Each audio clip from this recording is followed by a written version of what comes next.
The demand for Canadian-made products is surging in the face of U.S. tariffs, but now some grocery chains are being called out for mislabeling some products as Canadian. The Canadian Food Inspection Agency says there's been an increase in complaints from consumers about mislabeled food items over the last 2 months, and shoppers have been posting their frustrations on social media about U.S. food items posing as Canadian. For a closer look this morning, I'm joined by Doug Stevens, a retail expert. He joins me from Ancaster, Ontario. Doug, good morning. Nice to see you. So this can't be intentional, can it? I mean, why are we seeing this happen, these mislabeled items on the shelves? It's a great question. And I think that primarily the reason we're seeing this is because Canadians are now scrutinizing labels in a way that perhaps many of us have never done before, and really now looking for the point of origin of these products.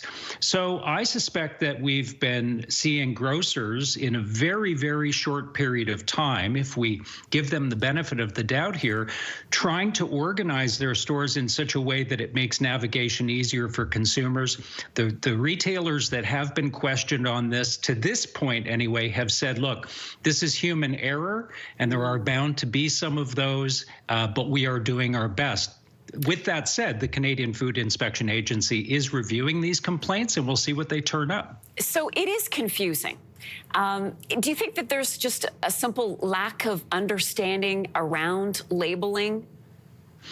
I think so. And part of the problem is we really have three designations that are on products these days. We have the Made in Canada. And Made in Canada essentially means that 51% or more of the product has been either sourced from or produced in Canada.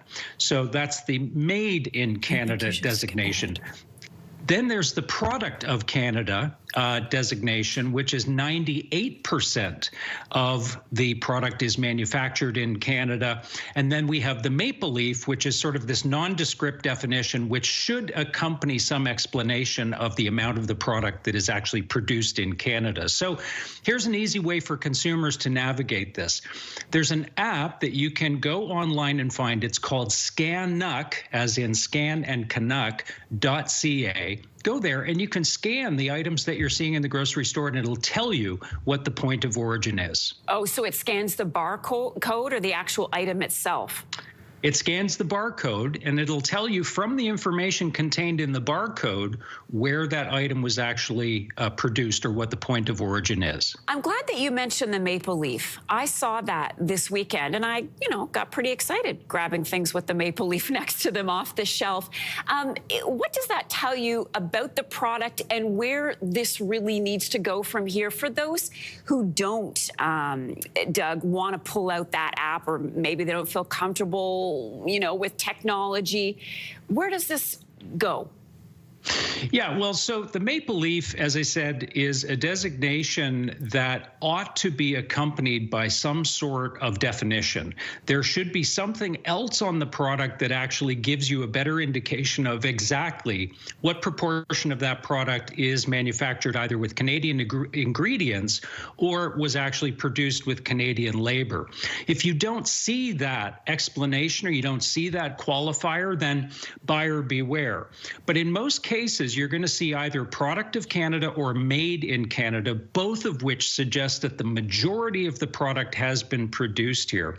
The best thing I can suggest for anyone that isn't inclined to use technology is you just have to really carefully read the back label of the product and look for that point of origin. Yeah. And it isn't always because it's a Canadian company. It may be made with U.S. ingredients, even if that's the case. So then lastly this morning, if the CFIA finds a store has been mislabeling products, what are the consequences? Well, the consequences can be severe. There are severe penalties that can reach into either the hundreds of thousands or potentially even into the millions of dollars, depending, I suppose, on the number of infractions and the degree to which those infractions were either purposeful or with some sort of malintent. Doug Stevens is a retail expert. Doug, thanks so much for your time with us this morning.